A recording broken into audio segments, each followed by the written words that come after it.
அஸ்ஸலாமு அலைக்கும். அன்னைக்கு வீக்கெண்டுங்கிறனால பிரேக்ஃபாஸ்ட் வந்து கொஞ்சம் ஹெவியாக தான் வந்து ப்ரிப்பேர் பண்ணியிருந்தேன். நைட்டே கொண்டக்கடலை வந்து ஊற வச்சுருந்தேன். ஸோ மார்னிங் கொண்டக்கடலை வச்சு ஒரு கிரேவி மாதிரி ப்ரிப்பேர் பண்ணிவிட்டு அது கூடவே வந்து மைதாவில் வந்து பூரி வந்து ப்ரிப்பேர் பண்ணியிருந்தேன்.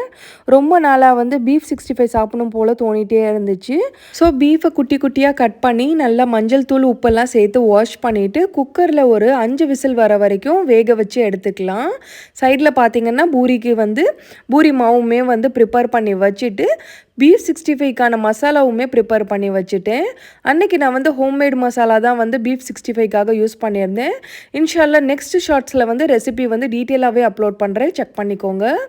அல்ஹம்துலில்லாஹ் அன்றைக்கி பூரியுமே பார்த்திங்கன்னா ரொம்ப சூப்பராகவே வந்துருந்துச்சு.